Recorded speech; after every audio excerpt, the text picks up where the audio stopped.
Welcome back, everybody. In this lesson we're going to be talking about systems of equations, graphing. We're going to figure out where two lines collide, where they intersect graphically, and we'll use Desmos to help us figure that out. Let's look at some questions here. 4x plus 3y equals 12, 2x plus 3y equals negative 6. Which statements are true? So we're going to determine, of these 6 statements, 3 of them are true. Based on how this graph pans out. Let's switch it on over to Desmos. We're going to type those in just like we saw them. 4x plus 3y equals 12 for our first line, and our second line was 2x plus 3y equals negative 6. Alright, can't see them right now, so we're going to have Desmos zoom out. As you can see, let's zoom out to see first of all. Alright, here's quadrant 1, here's 2, 3, and here's 4. So they are in quadrant 4. Let's remember that, quadrant 4. And zoom in a little bit on this intersection here. Right there, 9x, 9, negative 8, x is the 9 is the x-coordinate, negative 8 is the y-coordinate. Alright, so 9, negative 8. Let's go back. So here's our true statements. We're in quadrant 4. That's true. The x-coordinate is 9. Y-coordinate is negative 8. B, D, and E are true on this one. Let's look at this one here. They give us the graph. We don't know what the equations are, but we're focused right here on where that coordinate is. It has an x-coordinate of 2 and a y-coordinate in between negative 6 and negative 7. So looking over here, 2 and negative 6, negative 7, that looks, C is probably going to be the best bet.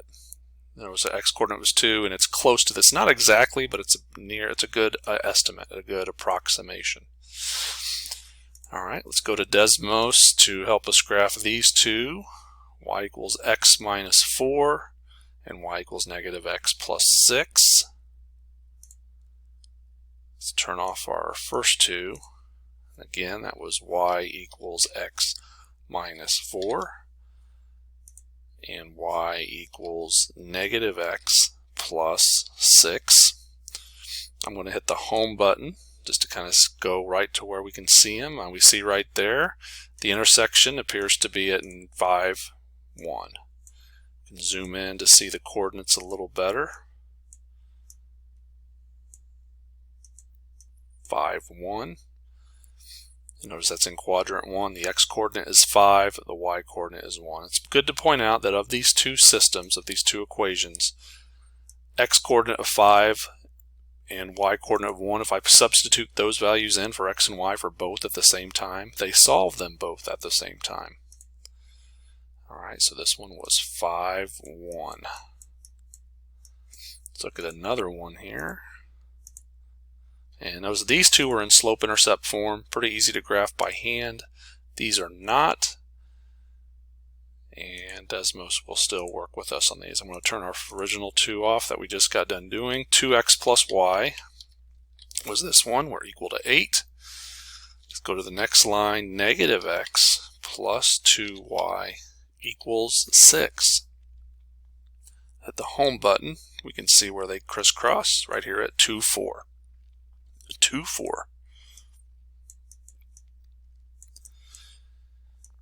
And I think I even have room to graph on this one. I think that would be this dot right here. 2, 4.